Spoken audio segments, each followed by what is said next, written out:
There we go.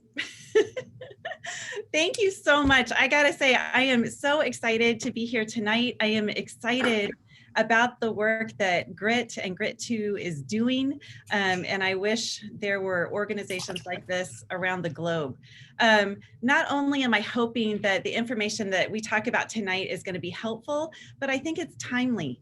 And let me just, there we go. Because the World Health Organization just in November released a report about our adolescents and our teens. And what they have talked about is that globally, 1 in 7, 10 to 19-year-olds experiences a mental health issue, accounting for about 13% of the global burden of the disease of this age group.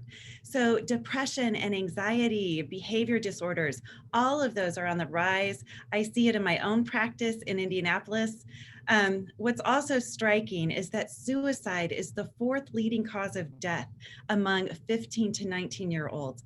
And that is globally. This is not just a Midwest issue. This is happening around the world. So the consequences of us not addressing some of these issues with our young people and not really jumping into figuring out how we problem solve better are pretty severe. So I'm excited that we're talking about it tonight. So there we go. I think it's important to remember that while they might look the part as they get bigger, kids and teens are not mini adults. And so understanding their foundational development, emotionally, physically, socially, that is the key. So we're going to start with brain development. There are 2 times of life where we have this overdevelopment of gray matter in the brain. It is from birth to age 3, and then it kicks in when our kids are 10, 11, 12, 13. And what happens in the base of the brain is what activates first. And in the base of the brain is the amygdala. The amygdala holds our emotions and our memories in the same place in the brain, which I think is really cool. It's like when you're driving down the road and you hear that song and you're like, oh my gosh, I love this song. I remember when we were on the beach and there was a big bonfire, they were playing this song. All of that stuff happens in the amygdala. The significant part for adolescents and teens is that the emotion center of a teenage brain is twice the size than it will be when the brain's fully done with that process. It is why preteens and teens, they feel like they are on this emotional roller coaster all of the time. And it's also why they think, oh, I'm having a pretty good day. And then they tank and they fall apart and they're really upset, or they're really mad and going off on somebody, and everybody around them is like, what happened? I thought you were having a good day. And your teen will say, I don't know, leave me alone. When you hear that response, it is a brain response. So I want you to pay attention to that language. I love it when that happens because that is what they're telling us. The next part of the brain then to activate is the interpretation center of the brain. And when that happens, the majority of preteens and teens, I believe, misinterpret most of what happens to them at this stage of life. And it's when life gets kind of confusing. So I've got 2 teenage daughters. Well, actually one's 21 and they're 19. But it's like when I say to one of them, honey, could you please pick up your shoes and take him to your room? And she says to me, stop yelling. You are always yelling at me. And she goes, just on a tirade. When that happens, I love it. That is the interpretation center just firing away. It is also what happens when preteens and teens, if they text somebody and they don't text back, you will hear your young person say, I cannot believe they left me on red. This is the worst year of my life. I have no friends. There's no way I'm going to get through the end of the school year. And it becomes overwhelming. So not only is it good information for us as parents to know that their interpretation center is off, but I also want our kids to learn that they might be open to the idea that maybe they're misinterpreting whatever the situation is. So I think it's good information to have for both parents and kids. But it's also true that we're not born knowing who we are. And every life cycle presents an opportunity for us to explore who we are in our own definition of self. And Jonathan Bowlby is a psychiatrist from World War II who developed the theory of attachment. And he says to us that from the moment we are born, we ask 4 questions. Am I loved? Can I get your attention? Are you trustworthy? And will you respond if I need you? Based on the answers we get to those questions is how we end up beginning to learn about ourselves in the world. If we get, for example, positive responses to all of those questions, we might believe that, yeah, I'm worthy of love and I'm capable of getting my needs met in the world. And if we get varied responses to those questions, we might believe maybe I'm worthy of love, but the only way I can get my needs met is if I act out or I get really clingy. If we get negative responses to those questions, we might end up as more disorganized personality types in that we might believe maybe I'm worthy of love, but the rest of the world is untrustworthy. So we already start that information gathering. The data collection begins from the moment we're born. And then most children go to school. And in pre-kindergarten and kindergarten, I love this. The teachers tell all the kids, there are no best friends, there are no bad friends, we're all friends. And they walk into the classroom and they say to these little people, hello, friends. And then if you watch the faces of these little pre-K and kindergartners, they look around the room and they go, yeah, these are my people. It is so beautiful. I love that. And then what happens is they hit third grade. And in third grade, you think somebody's your friend, but they don't play with you at recess. And then you start to ask yourself, what does that word mean? Because I thought you were my friend, but then you didn't play with me. And what does that mean about me? By the time our kids hit fourth grade, that is when they start to label and categorize everything. In fourth grade, you will hear kids talk about who's popular, who's sporty, who's funny, who's weird, like all of those adjectives. And then they place themselves somewhere in a category. I started thinking about this a lot more several years ago when I asked a girl who was in 5th or 6th grade, she was transferring schools. I was asking her, how are you doing about that? Like, what's that like for you? And she says to me, well, there are 3 categories of people at that school. There are the popular people that everybody knows, the unpopular people, and the people that nobody even sees. So the second week of school, I'm going to have a party and I'm going to invite this one girl because she's popular, and then everybody will know me and I'll be popular. I have never heard anybody say this before. And I said to her, so what happens if she doesn't like you? And she goes, well, that's okay. She had a backup plan. So I started asking all of the young people that I talked to, tell me about the social structure of your school. I had this one boy draw a picture for me, and he says, there are 3 categories of nerds at my school. There are the sporty nerds, there are the tiger nerds who don't get below an A, and then there's another category that I can't remember what he said, but he draws a picture, and then he draws himself in the picture because he's out here, but he knows this friend and this friend and this friend. Nobody tells us to do this. We do this automatically. And it is fascinating to me when I hear kids talk about how they describe the social structure of your school. So I want you to ask your kids, tell me about the social structure of your school. What are the groups? And I hear words like, well, there are the readers, and the readers are the kids who read during lunch and recess. Or those are the pretenders. The pretenders are the people who think they're really cool, but they're not so much. So I'm really curious. I would love to hear what your kids say if you have new categories, because I'm always finding some new ones. And then I'll try it out. I'll ask some other kids, do you know, have anybody in these categories? And they always know what I'm talking about. It's amazing to me. Anyway, that is where kids put themselves. We also do that same thing in our families of origin. So after I ask a child, tell me about the social structure in your school, I will say, tell me about your family. What role do you play in your family of origin? And most kids, again, parents don't do this for our kids. They come up with it automatically, and it's a stage of development that they just practice. So in my own family, you know, my older sister, we're all in our 50s. My older sister is still the troublemaker. My other sister is like the good one, and I'm still the peacemaker. So like we all have these roles that we have been playing for a lifetime, and we get back into those over and over and over. Our kids are doing the same thing. So ask them those questions.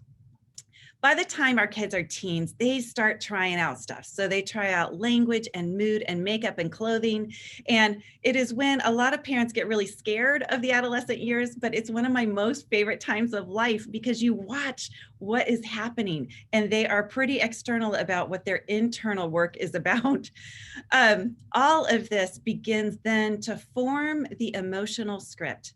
And the emotional script is the story we tell ourselves about who we are. And usually it is given to us in childhood, and we carry it with us through adulthood until it no longer serves us, or we have to rewrite it. Some of that language, and this is why it's critical for parents to start paying attention to the language that your kids use about who they are. They might use language like, I'm never going to get it right. I'm just not good enough, or I have to do it perfectly. There are kids who just need to do it, the right way, or they're not going to try at all. You might also have kids say, like, I'm better than everybody. So I want you to pay attention to what their story is about who they are. And how we respond as parents is the key.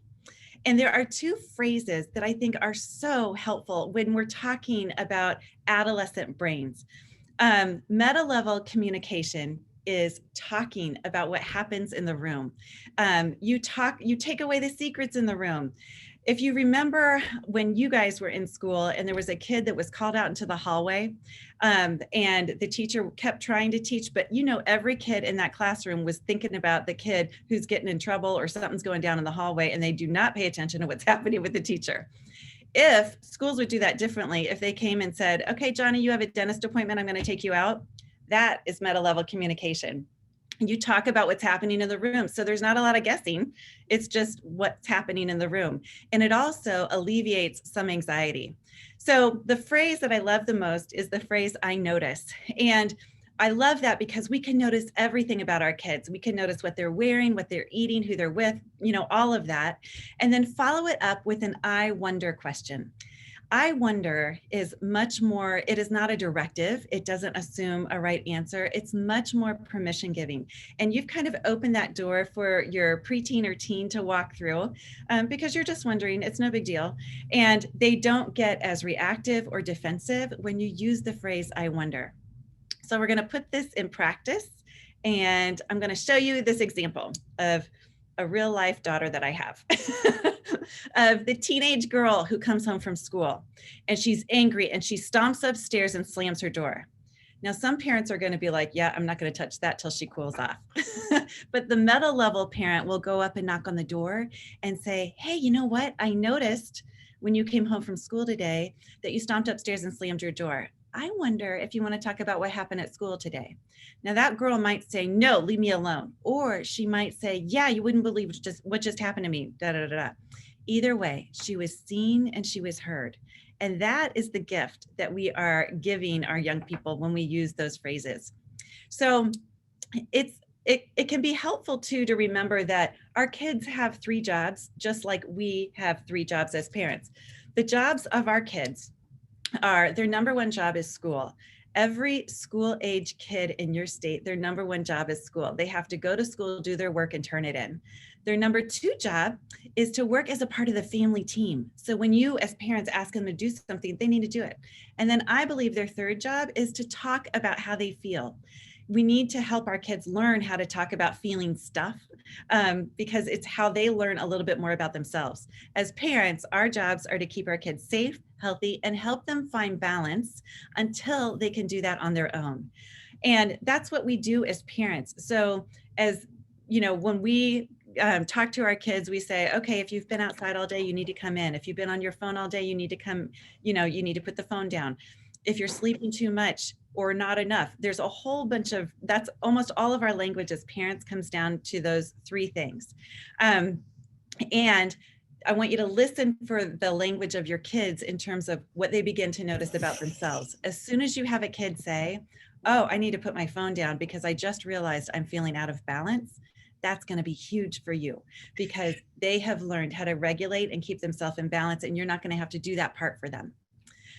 We're going to come back to this conversation about balance in just a second, but I think it's really important to think about what your unfinished work might be. This is a part of parenting, and let me just say, what I love about parents is that we are not expected to come into this role as parents being whole and healed from our past hurts and wounds. We are unfinished people, just like our kids are.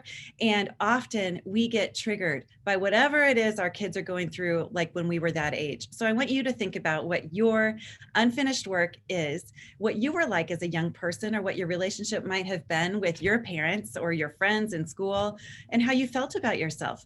Because whatever your kids are going through, you are having some sort of a reaction to it, especially if you hadn't worked through that. So the example that I love to give is when my daughter was in 3rd grade, she didn't get invited to a birthday party. And for an entire weekend, I was catering to her. And I was like, maybe we could go to a movie. Do you want to do this? How about we have pizza? And she, by the end of the weekend, she said, stop, Mom, I'm fine. And I realized, oh, that wasn't her not getting invited to the birthday party. That was me not getting invited to the birthday party. So, but that's how it works. That's how it unfolds with parents. Just like when you walk into a room and you give, your kids a blanket because you're cold or something like that. My kids make fun of me all the time for doing that. I love what Elizabeth Kubler-Ross says. She puts it so beautifully. She says that there are really only 2 emotions, love and fear. That all positive emotions come from love, all negative emotions come from fear. And I believe, doesn't that just sum up parenting perfectly? Either we are so in love with our kids or we are terrified that something's going to happen. I think it's a good foundation for us to think about. There we go. Just like our kids are going through developmental cycles, so too are we as parents. Parents begin when our kids are birthed to age about 3. We begin as the caterer. So pretty much in those first 3 years of life, when we have little people, it is about our kids. It's all about them. And we have to cater to them because they can't do anything for themselves quite yet. When our kids are about 4 until probably 10 or 11, we become the controller. We control everything our kids do, what they wear, what they eat, who they're with, all of it, their bedtimes. Ideally, then we are supposed to transition into the role of the coach. So after the controlling phase, we should become the coach. The idea is that the basic foundations, excuse me, have been laid. And we are just there to kind of keep them in check and keep them in balance. Excuse me a second.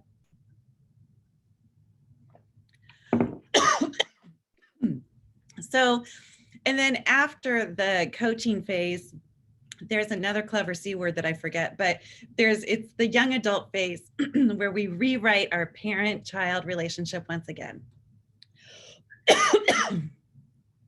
I will say that one of the most challenging parts about this is, I think, when parents do not make that transition from controller to coach. And when you are trying to control your teen, that's where we have problems. So we'll talk a little bit more about how not to do that in just a second. So let's start with the kitchen. Because I love this part. Like, as your kids get older, what I really want us to do more of as parents is teach them how to be in relationship with us. I have an example of when I came home one day and my kitchen was a disaster, yet my daughters were in the other room watching TV with their feet up, totally relaxed.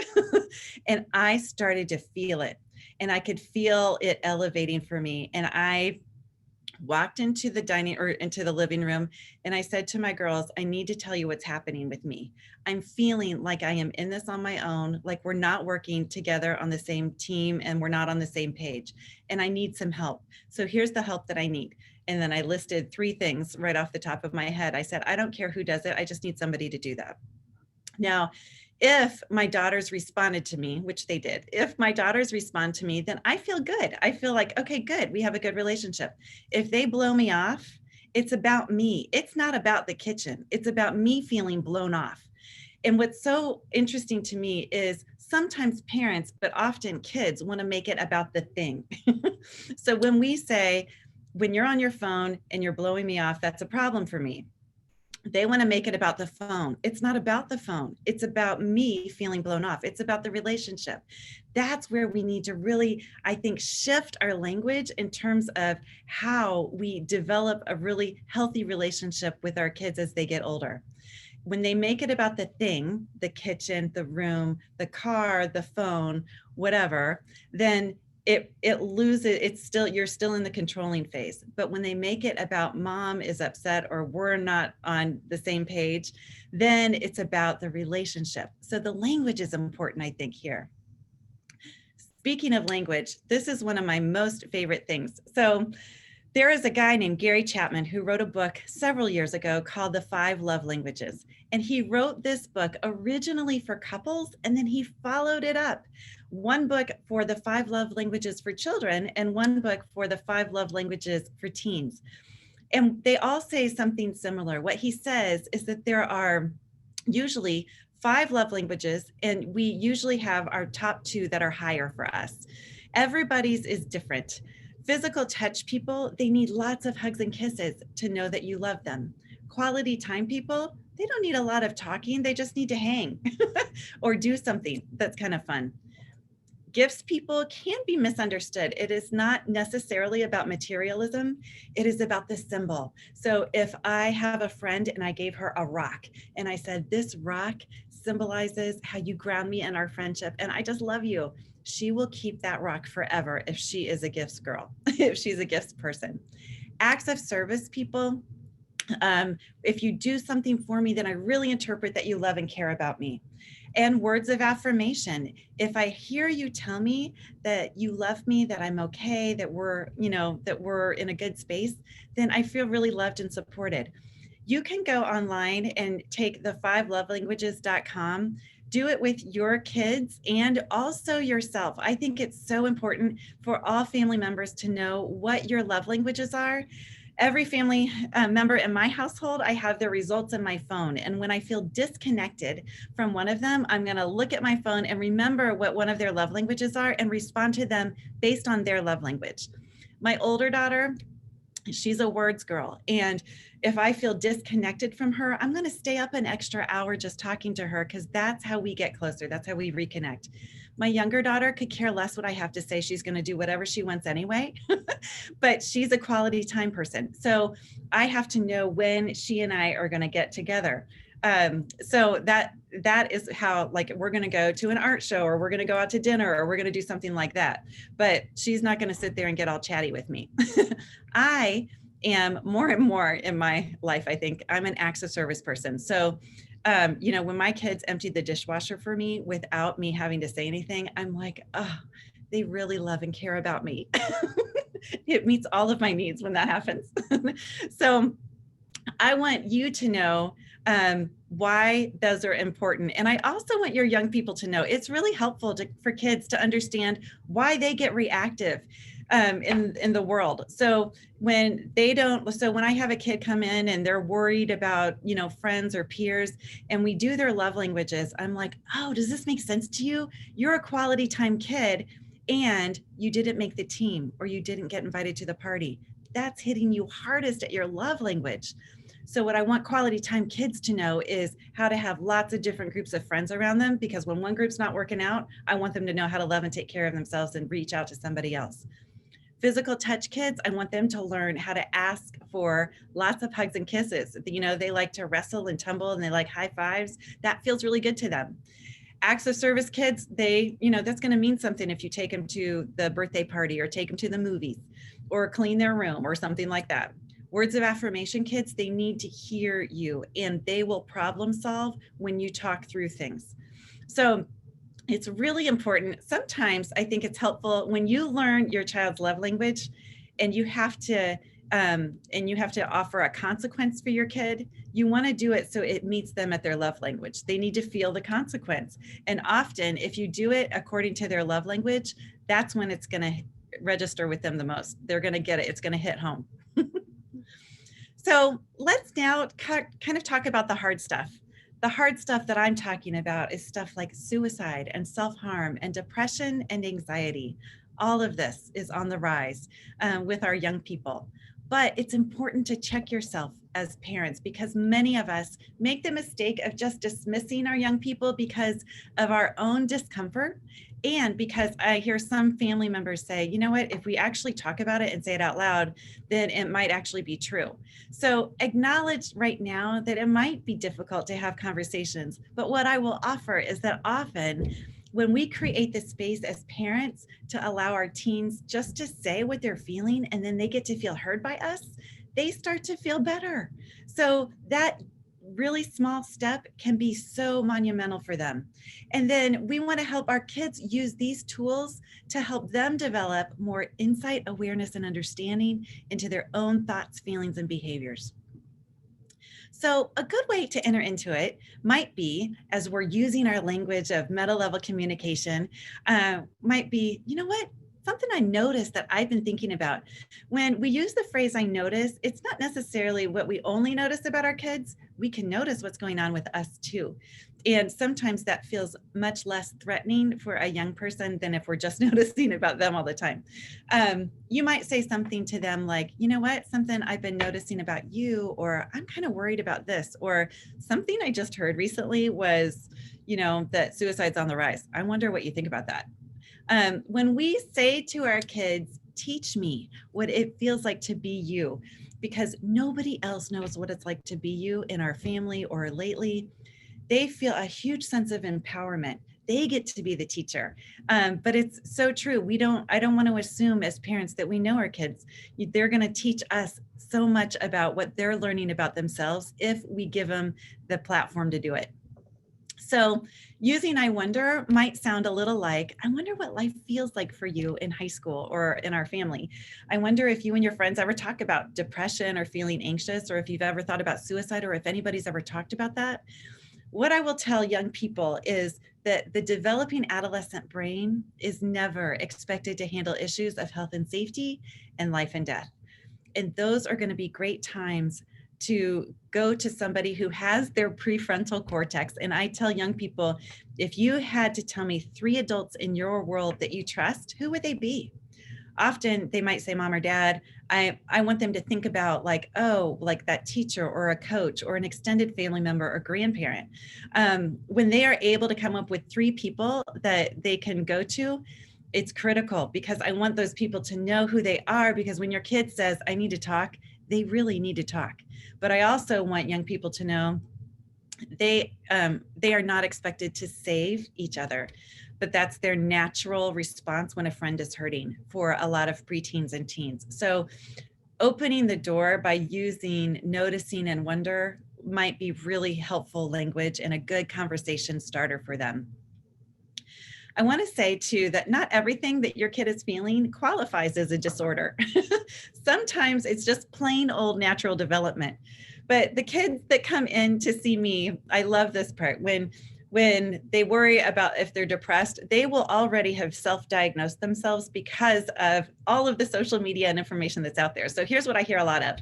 I hear a lot of, I have depression, I have bipolar. They throw around the term BPD, which in their world could be either bipolar disorder or a borderline personality disorder. They might talk about body dysmorphic disorder, anxiety, dissociative identity disorder. They feel like they have multiple personalities. And it's really descriptive, right? Because all of those disorders really kind of describe, when you throw it all together in the same pot, the adolescent brain, right? The emotional roller coaster. So listen for some of the language, but also be aware of some contributing factors of depression. Might be something, like substance use, vaping, or, marijuana. Any of those things might be contributing factors to depression. Environment, like lots of family conflict or family problems, family history. Look at the genetics and talk about that with your kids. What are they predisposed to? Physical illness, stressful life events, like a pandemic or the war in Ukraine, changes in lifestyle, all of these things can contribute to the feeling of anxiety or depression. Listen to what words they use. And what I love about our young people is that they can use really extreme language, and sometimes it's hard to filter it out. I love it. My daughter, when the pandemic first started, she was probably the most extreme I've ever seen her. She was like 20, and she was saying, "This is the worst thing that's ever happened to me," because she couldn't be back in school with her friends. But listen to the language. Do they say things like, "You know what? I'm just having a bad day. I'm just really sad this morning. I don't feel like going outside today or going to school"? Or does it sound more like, "This is the worst year of my life. I have no friends. No one likes me. I hate my life. No one understands me. You will never get it. I just want to die"? Part of that is their extreme language, because they use language like, "Everybody hates me. Everybody's against me. Nobody understands. Everybody's going to go." But some of that could be, "I'm feeling a lot of pain and I don't know how else to express it." So there are a couple of numbers I want to give you. The first is the number 2. When a kid is saying something that's kind of alarming, take it seriously, but don't panic. And if they're not in an emergency, take 2 weeks. I love this part, because when you give your kid 2 weeks, it allows them time and space to collect data. You're going to have them collect some information and have them rate on a scale from 1 to 10 how they're feeling. If 1 is, "It's worse than I've ever been," and 10 is, "Amazing, better than I've ever been," have them give you a number on a scale from 1 to 10. Now, some kids can journal and they can find the language to be able to do that and express themselves beautifully. Other kids, it's really hard to do that. And so that's why I love using a scale. Sometimes it's much easier for young people to find a number than it is anything else. And when you ask your young person, "Tell me where you are on a scale from 1 to 10, and they tell you, "I'm at a 5, it's horrible," that sounds a little different to me than, "I'm at a 2. So 2 of the greatest gifts that we can give our teens is just hearing them and then teaching them to learn more about who they are. When you collect that data after a 2-week period of time, if the majority of the days are 5 or below, you might want to think about, maybe getting them into counseling or trying something different, or maybe medication support. There's a whole host of things that we can do to support them. But right now, don't take it seriously. Start collecting some data and teach them how to do that. The other number I love is the number 3. And the reason I love the number 3 is because our adolescent brains are so reactive, and they often feel like they are on this emotional roller coaster all the time. But sometimes waiting 3 days can allow teens to sort some things out and decide what's really problematic, or was it just a bad day. This works really well if you have a kid who's got some peer conflict, and they're saying, "So-and-so was so mean to me today," or "They just blew me off and they didn't talk to me." What I want you to tell your young people is, well, try and wait 3 days. And if it's still a problem in 3 days, then we know we need to address it, or I can help you with that. When you can help them slow down their reactivity, it helps them feel a little bit more grounded, and they've got another tool in their toolbox. So what if a kid talks about self-harm? Again, take it seriously, but don't panic. Self-harm does not always equate to suicide. Actually, you want to help the child understand themselves better, or where the self-harm behavior comes from. And there are 3 categories typically that kids might fit into. There are the attention seekers, and these kids are really trying just to find connection. You will hear these kids talk to their friends about self-harming, and they might post about it on social media, and you might get a call from another parent if this is your child. And the other parent's going to say, "This is what your kid just posted online, and my kid's worried about them." The second category of kids who self-harm are the kids who are really feeling overwhelmed, and they self-harm just to feel grounded. These are the majority of kids that I work with. They are just trying to figure out a way to get grounded. And so the goal in that is just to help them learn new skills to get grounded and get centered. The third category of self-harm are the kids who self-harm because they really hate who they are. Most of the time, these kids don't talk about it. It's really hard to know that they're self-harming because they're not going to show you. But it's going to be helpful if you have a child who's self-harming to understand where they are. So always take things seriously that your kids say, even if you don't really buy into it. You don't have to determine whether or not they're serious, but just assume that they are, even if they use extreme language for other reasons. But it gives you an opportunity to ask more questions, and then they begin to feel heard and seen.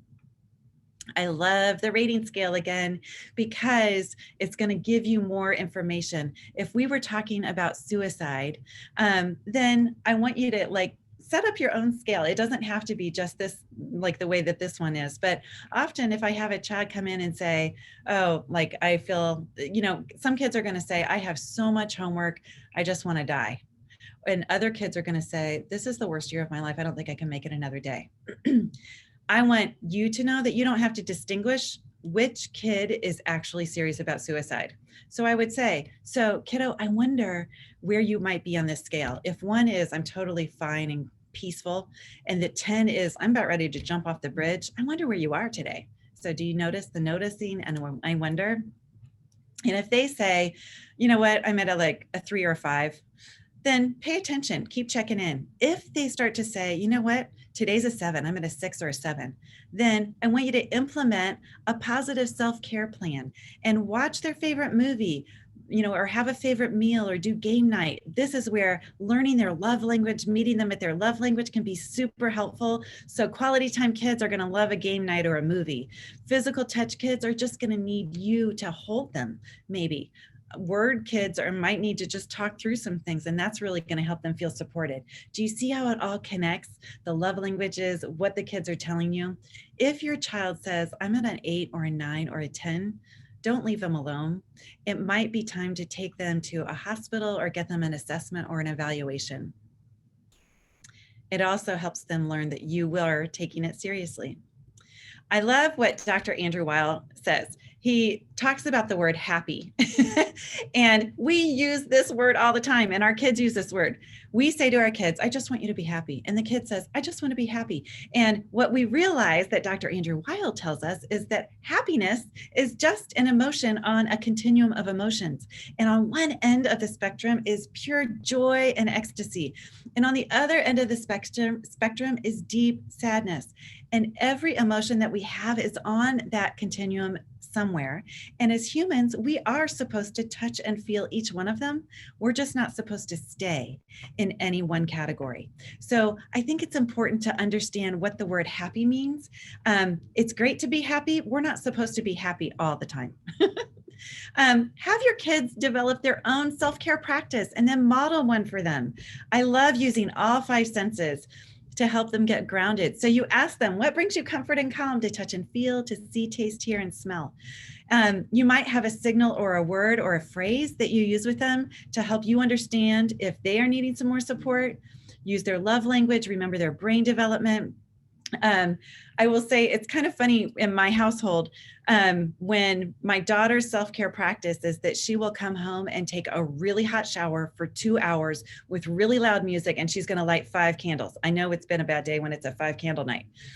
My other daughter, which is fine in my household because I don't have really little kids, but my other daughter, when her self-care practice is, she's going to come home, she's going to light a candle, she's going to make something really cool to eat, she's going to put it on a plate that she made, she's going to probably take a picture of it, and then she's going to play guitar.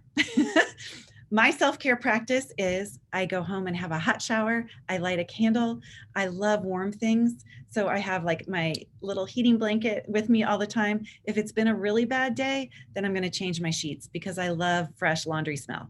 But we talk about that a lot. So I want you to talk about that with your kids. How do you love and take care of you? And what can they do? Problem solve with your kids. Let them know they're not alone. If you don't know what to do with your kid and you're worried about them, I want you to say to them, how do I support you? Because I'm not sure yet, but we're going to figure that out together. And then check in with them frequently. Let them know that this is going to be more than just a one-time deal. And if they're like, are you kidding me? You're asking me again. I would say, oh, that's hard for you. I've noticed that that's kind of hard for you that I ask all the time. So I wonder what we can do to get over that. So if you're unsure about what's going on with your kid, then please connect them with a counselor, a school counselor, a medical professional. You can have a medical assessment done. You can also identify emergency services in your area. The one listed on the slide is the hotline for suicide, if you need that in the United States. So that is the end of the formal presentation. We can take, sorry, hang on, there we go. We can take questions, I think, if you want to do that. Thank you so much, Stephanie. That was great. We do have a couple questions in the chat, and if anyone else wants to unmute and ask a question out loud, please feel free. I just want to read a couple of these here quick. Okay, so what if you do talk about, the roles in the family and your kid asks, what their role is and it's negative? So how do you spin that? Or is it something you discuss and try to change, or just listen and accept? Well, when it's negative, I want you, the first thing to do is just reflect it. So you're just going to hear what they say. You would say, oh, wow. So you're feeling like your role in the family is you do everything wrong all the time. Did I get that right? So when we reflect, when we sit in reflection, we slow down reactivity. And so the first thing to do is just hear them. We can reflect anything without having to necessarily agree with it. so go ahead and reflect them first, and then say, I wonder if I can help you with some new language, because that's not at all what I feel about you. So you help them learn some new language and new vocabulary that they can practice learning how to tell themselves over and over and over. Give them something, I tell my daughter sometime, so when she's having a hard time, especially with friends, I will say, you know what, kiddo, I feel like you are this butterfly that just blesses all of these different groups of people that you're with. And I think it's hard for you when you don't get that in a reciprocal fashion. But what I've done with that, when I use that language, is I've given her this visual of a butterfly. And now she connects that with, like, okay, maybe that's me, even if she doesn't buy into it in the beginning. It makes sense. One more here. What's an example of a consequence in a love language? For instance, if they are a words kid, you don't just like stop talking to them. So what is a consequence? Okay, well, I love this. So, okay, if you've had a words kid, then a consequence would be you talk about how disappointed you are in their behavior, and that it's been really upsetting, and that, you're going to have to think seriously about, next steps in the future, whether or not they're going to be allowed to do X, Y, and Z. A quality time kid is not going to hear what you have to say. So you're going to put them in their room, maybe, or you're going to say, with my daughter, when she and I were kind of having difficulty and she's a quality time girl, I would either have to put her in her room, or I would say, you know what, kiddo, I'm going to go for a walk. And I needed space for me, but it really disrupted her quality time and it got her attention. So it's interesting. If you have a kid, for example, who is a gifts kid, when you take things away, that really impacts them. So yep, those are going to be the kids that you're going to take away their phone or whatever. Some people out there have kids who are like, you can take away everything and they don't care because they're still hanging out with the family and they still get to have dinner with everybody. So it meets all their needs. That's why it's so important to know what their love languages are. I think my daughter's love language is her phone. So taking that away is everything. I have another one in the chat that just popped up. How do you help a teenager who has been through a bad breakup and feels like they're never going to find another one? It's heartbreaking as a parent to watch them go through this. Yes. And so what we want to do when our kids go through that really painful part is there's a couple things. One, I don't want you to have to cover it up for them.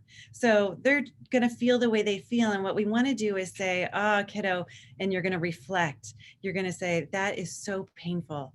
I remember when, this happened to me, or that person really let you down, or that just broke your heart because you had big plans, and that's devastating. I can tell how painful that is. You're going to sit in that place of reflection, just hearing and seeing what the pain is. David Kessler, who's one of my favorite authors on grief, talks about how one of the greatest gifts that we can give one another is to bear witness to their grief. And sometimes we don't have to find the right answer to fix it or to say anything. We just have to bear witness. So we're in the space, and you can say to your young person, I wonder how it would be helpful for you that I can support you today. And when my daughter broke up with her first boyfriend, I said to her, oh, honey, let me show you how to do this. And I said, we're going to go and we're going to have a girls' day, and we're going to, go get ice cream, and we're going to eat whatever you want, and it doesn't matter. And then we're going to go play, and we're going to watch that movie. And so when you can see it like that and you can normalize it a little bit, they're going to start to bring themselves out of it. And then I want you to ask them, I wonder if you can tell me, so you're noticing and wondering, I wonder if you can tell me what brings you comfort and calm in all of your 5 senses.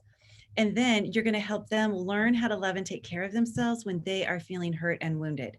So some kids are going to need to write because writing is really good for them. And actually, when they are able to process their world through writing, it changes brain chemistry, which is so cool. There was a study just done out of NSU about this about 5 years ago. So it doesn't shut down, it slows down the parasympathetic nervous system and the cortisol level goes down. So you might have them do a little bit of journaling.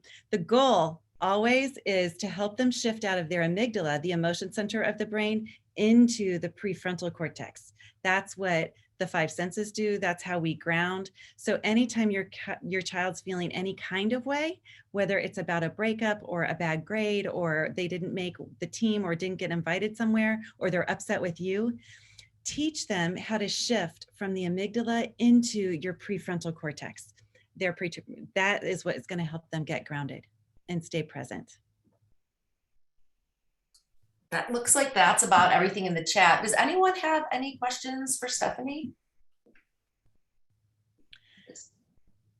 Lisa, I can offer one other example of, you talked about the phone. I had a client in my office several years ago, and she was on her phone the entire time that we were together. And I said to her, I wonder how you would notice if you were out of balance with your phone. And she said, oh, I'm fine. Everything's fine. And I said, okay. So in between our sessions, she would text me. She would text me things that were going down, and I would say, okay, let's practice talking about this next time I see you. And we worked together for a couple of weeks before she finally on a Saturday sent me a text. And she said, I just want to let you know, it was late in the day on a Saturday, that my phone has been blowing up all day. And there's all this social drama. I'm in the middle of everything. I'm on every single website. And it was all swirling around her. And she goes, and I just looked out my window and it was a beautiful day. And I missed the whole thing. It was 5 o'clock on Saturday. And she said, for the first time, I realized that I was out of balance with my phone. So after I send this text, I'm going to put my phone down and go outside. And I was like, there we go. Now I could have told that girl that she was out of balance with her phone the first day I met her, but she needed to learn that on her own. That's what I'm talking about. So that's what our kids are going to be able to do eventually, but that's how we can help them as parents. That would be a wonderful day when they can do that on their phone. But you can also say that to them. You can say, all right, kiddo, I'm not comfortable with you getting your license or driving a car or going to the party, because until I hear you say that you can realize when you're out of balance with X, Y, or Z, then it's not going to give me a lot of confidence. So just because you hit 15 doesn't mean you get your permit.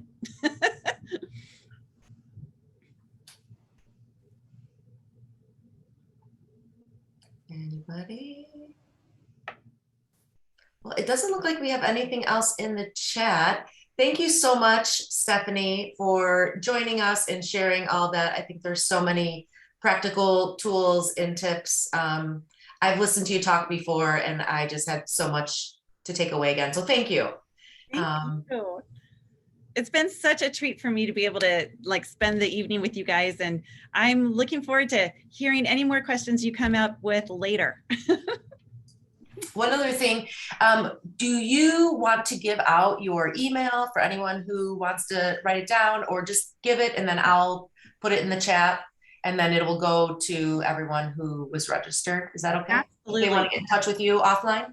Yeah, and people, you can, I'm sorry, I didn't put that on the slide. So you are welcome to text me if you'd rather text me or call me. My number is 317-439-7618.